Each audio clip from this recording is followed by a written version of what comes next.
Hello there, fellow communicators, and welcome to Stories Lived, Stories Told. I'm your host, Abbie, and in this podcast, we, along with the CMM Institute for Personal and Social Evolution, are working towards improving our communication and our relationships using the theory coordinated management of meaning. CMM offers us a way of approaching our social worlds that believes it's not just what we communicate that matters, but how we communicate. CMM claims that we have the ability to create better social worlds for ourselves, and the way to do that is through mindful, cosmopolitan communication. We are participants, we are storytellers, we are communicators. Today, we are getting ready for our upcoming conversation episode with one of the CMM Institute Fellows, Alex Jagiello, by discussing one of the CMM Institute's projects, Cosmopolis 2045. Our conversation with Alex will have a lot to do with imagination and embodiment, what it means to actually embody or begin to practice or live the tenets of CMM, what it looks like to create the social world that we say that we want. Cosmopolis 2045 was created for the same purpose, to provide a model, to show people what life and society could look like if we all were committed to cosmopolitan communication. Let's begin. So for some background, Cosmopolis 2045 was first born as an idea in 2011 by Arthur Jensen. Around this time is when one of the creators of CMM, Barnett Pierce, was diagnosed with terminal cancer. CMM scholars and practitioners gathered to honor his career, and it was this gathering that sparked the idea for Arthur Jensen that got him thinking, what would our world look like if we actually took CMM's ideas of communication seriously? Over the course of the next several years, over 60 global partners collaborated to create the Cosmopolis 2045 website, which was made public in 2018. The website, which chronicles the evolution of the fictional city of Cosmopolis from 2017 to the year 2045, includes personal stories from the citizens of Cosmopolis, explanations about the government and education systems, details about significant locations in the city and their meanings, and news about events and festivals. I've talked before about modeling. Modeling is a really important educational tool. It's what I hope our conversation episodes do, to model what mindful communication can look like.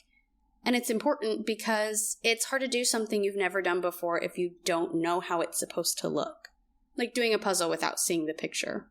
So if I want to ask you to engage in critical thinking about your relationships and communication like CMM asks of us, then it's more realistic for that to happen if I don't just say, do this, but if I say, do this, and also, here's how, right? The Cosmopolis 2045 project models what a community built on cosmopolitan communication could be, and it's an example of those better social worlds that we're always working towards. Now, we know that it's just one example, because whatever a social world is will be different for everyone, but what it still does for us is to model what the translation looks like between using the theory of CMM and turning that into actual practice. Okay, I think I've thrown a lot at you with this one, so let's back it up a bit. I've used the phrase cosmopolitan communication a couple times now, and it's really important. So let me explain what it means.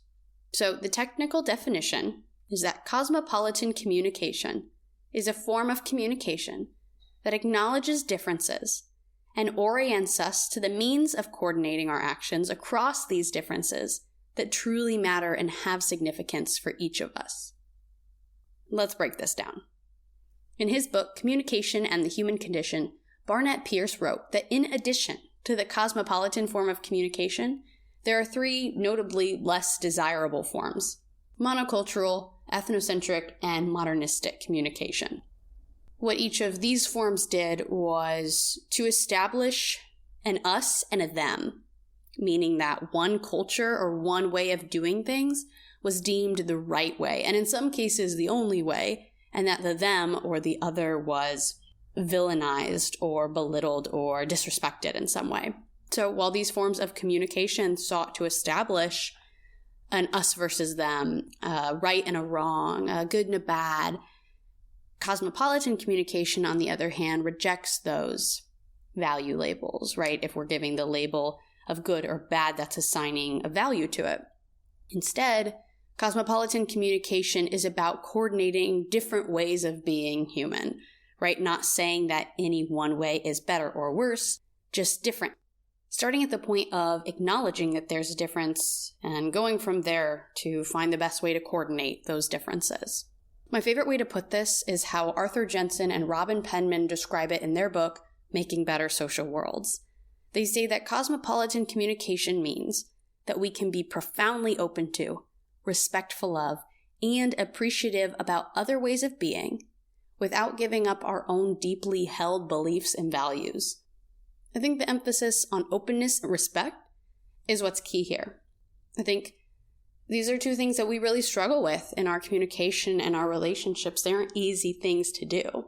I mean, it might be easy to be open towards or respectful of someone who shares the same ideas and the same culture as you, but it's not always easy to give that same respect to people we differ from.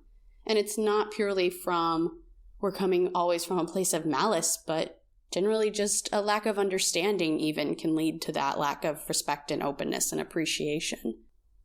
The point of Cosmopolis 2045 then is not to say, hey, look how easy this is. But it's to say that with a dedication and a commitment in enough people in a society, we could intentionally build a community of openness and respect and appreciation and curiosity and greater, deeper understanding.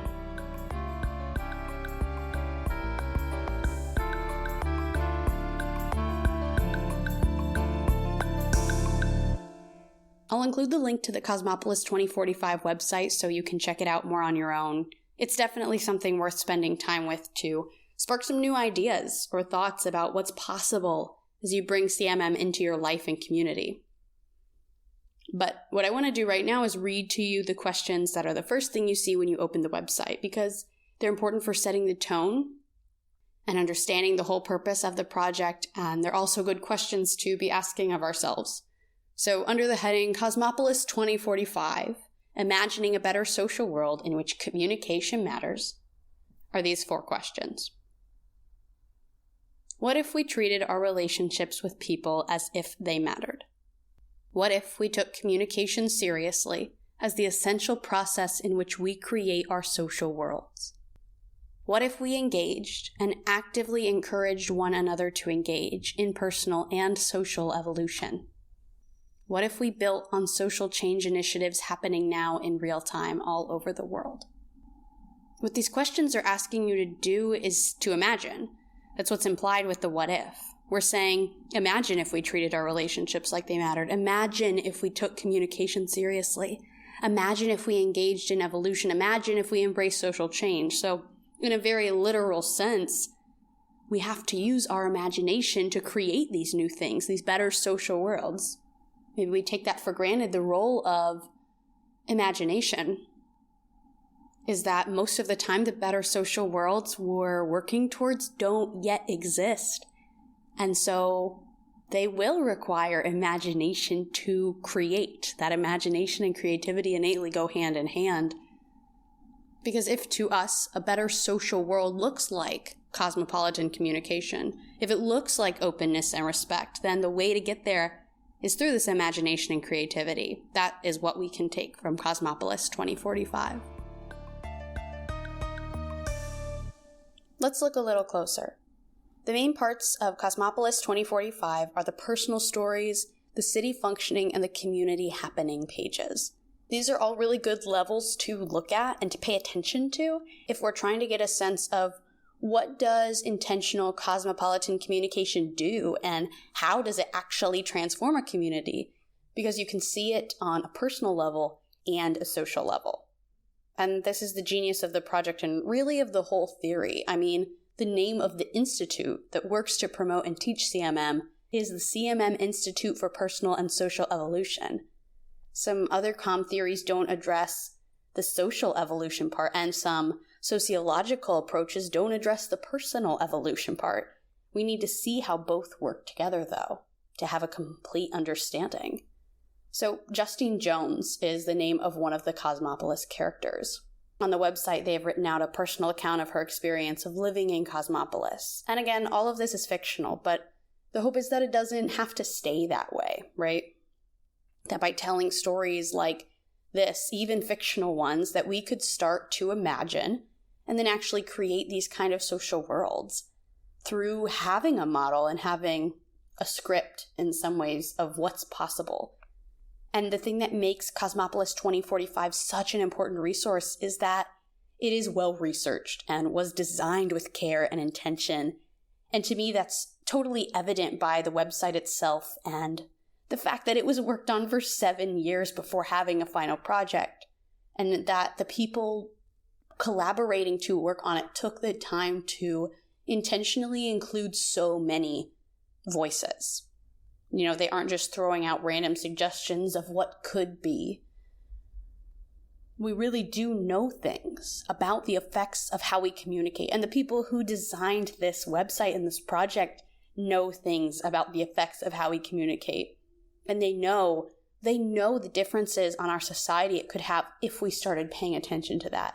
And that's the starting place for this project that makes it so important and so powerful. So Justine Jones. The account that was written from this character's perspective is so detailed and honestly very impressive. Definitely a labor of love from the people who contributed to it. As a member of the community that was present from the beginning until the year 2045, this character is able to speak to the evolution of the community. You know, she refers to the era when Cosmopolis first started becoming aware of what she calls the invisible in-betweens, or the spaces between people where relationships and communication live and breathe and have their being. That's a quote from the website. And she explains what changes came when they really started paying attention to this quote-unquote invisible in-between. And I think we can relate to that idea of the invisible in-between. As I've talked about in probably almost every episode, is that something that keeps us from being intentional about our communication is the fact that it's invisible. So it's easy to forget or not feel like it's something we have control over or can even be intentional about because it's invisible, because it's in between. It happens in between people and relationships in these kind of abstract spaces. But really, all it requires is paying attention to it. So I think it probably makes sense to us as people who are participating in this podcast or the CMM community that real change could come from beginning to pay attention to these invisible in-betweens. Now, the important part that she makes at the end of her narrative, and again, I encourage you to check out the website for yourself and read her whole account, is that the city of Cosmopolis being where it is in 2045 is the result of what she calls intentional collective action. So where we in this podcast now are with CMM is at that fresh beginning, as we're just starting to pay attention to our own invisible in-between or finding new ways to do that. It's a very personal thing to start to really embody it. But we also know it is a social thing. It's both personal and social. We need to collaborate. We need to work with others to create better social worlds. So for us, the end result of Cosmopolis 2045 may feel so unattainable and distant because while we may be beginning to embody CMM and cosmopolitan communication for ourselves, we might not be seeing a lot of examples like this one of intentional collective action. We might have intentional action in our own personal lives, but maybe we're not seeing that intentional action in our society. And maybe you are. I'd encourage you to pay attention to the areas where you do see that. And that's why we need this model, so we can have a map almost, a guiding light saying this is what it's all for. This is what we are working toward. This is what is possible if you can imagine it and embody it.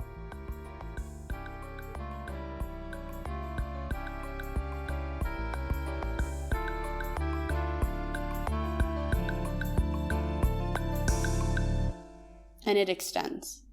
Not just from ourselves to our families and friends, but beyond to our larger systems, our government, our education. Again, you can read so much more in depth on this on the Cosmopolis 2045 website, but what I'll say about those sections here is that it takes on what is really a huge reimagining. Some of the systems that have been in place for so long, like our government, we forget that we can still change, right? If something isn't working for us, then we have the ability to revisit it and change it. If you think back to my conversation with Reverend Sarah Hayden, this is what this is just reminding me of, is that she talked about the sign in her neighborhood that she hates. And that says something to the effect of, we will call the police if we see any suspicious behavior. And the question she wanted to ask of this sign to her neighbors was, what is our goal? What is our goal with this sign? What do we want? And does this sign achieve that? Because if the goal is safety and security and inclusion for all, really for all, then this sign doesn't do that anymore. Maybe it did at one point, but Sarah pointed out it's so important to always be reflecting and asking questions like this of ourselves and our social worlds. What is our goal? And how does this thing, this system, this whatever that I'm looking at contribute to it? And this example with Sarah is really just perfect for this Cosmopolis 2045 conversation, because she is getting really minute and looking into the detail of the language. Because if the goal is safety, some might say this sign achieves that, but she wants to look at each of the words chosen in the language and the connotations that it has for us today that are maybe different than when that sign was first put up, or whatever. But looking at the language, she's saying that this is something that it's worth our time to do, to pay attention to the language we use, because it matters. And I think that is very much in the spirit of Cosmopolis 2045 to say it personally and as a society. We're choosing to be intentional about how we communicate. And part of that is the language we're choosing. That the language we're choosing matters for the goals we're reaching, the kind of community we want to be. So if our goal is a more inclusive, a more just, a more free, a more loving, more mindful, more peaceful world, then how do our systems of government or education or law enforcement or religion or technology fit into that? What do those need to look like in order to be achieving that goal? It's a big question to ask because it leads to a lot of unraveling, but it is an absolutely necessary question too for our own evolution and our own growth. As CMM puts it, when we interact, we're engaging in a turn-taking process. So what's the next turn for us in this ongoing conversation that we're a part of to engage with CMM in our lives?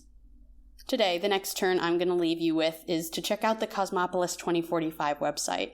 It's a really extensive project, so take your time, make your way through it, but let it be a resource for you.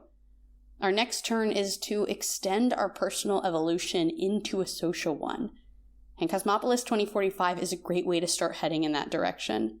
Another is to engage others in this conversation, share this podcast, tell people about what you're learning here, what your experiences have been with your communication and your relationships, and what you want them to look like. Begin to ask those questions about what your goal is, and are the pieces of your life and your community contributing to those goals. Thanks for joining me this week. Definitely go back and listen to part 1 and 2 of my conversation with Reverend Sarah Hayden. It was a really thought-provoking one, and you certainly want to be a part of it. And come back next week to hear my conversation with CMM fellow Alex Jagiello, where we talk about her work with imagination and embodiment. It's going to be a really good one, and I can't wait for you to be a part of it with us. Thanks for showing up, my fellow communicators. That's all for today. I'll see you next week.